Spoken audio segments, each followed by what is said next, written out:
Hi YouTube, my name is V. I'm going to be making a hair butter today. I'm going to be making a hair butter with rosemary and tea tree oil as my main essential oils.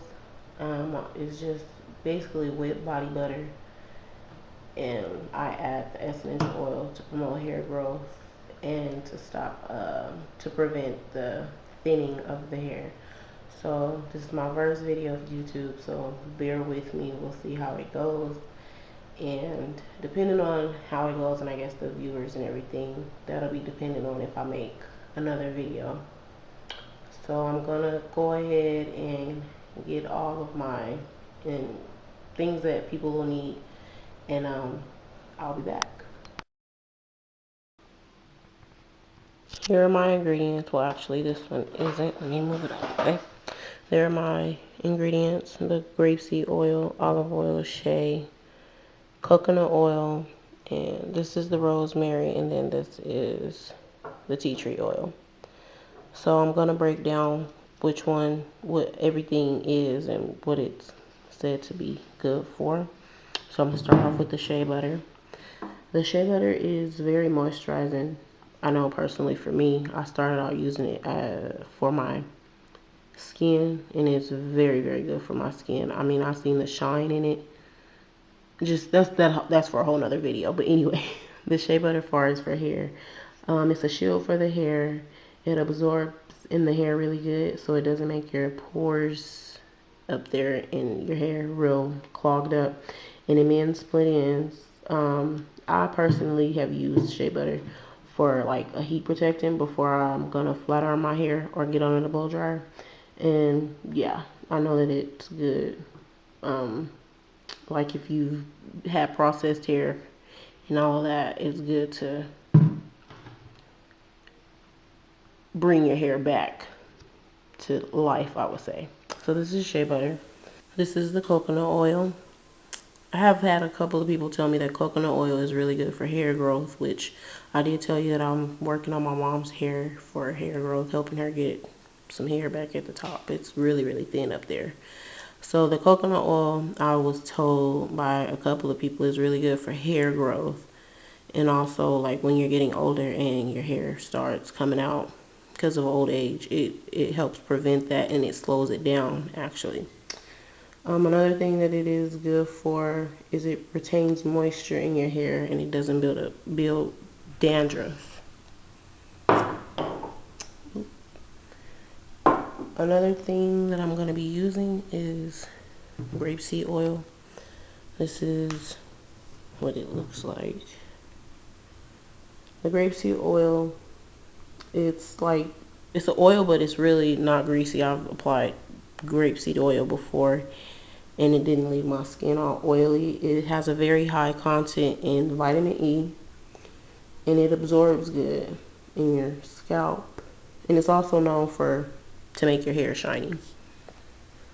That's that. And this is the olive oil. Olive oil controls the fizz. And actually, I got on Google to just look up some of this stuff to make sure the properties were what they say they're for. And actually, olive oil, the number one thing that was popping up was that it controls and prevents the frizziness. Because I have used olive oil and never knew until I looked it up why my hair wasn't as frizzy when I was using olive oil. So this is olive oil. And also it has a high content in vitamin E. So this is the rosemary essential oil. I can't get a clear view of it. Let me see if I can bring it. Okay, that's the rosemary.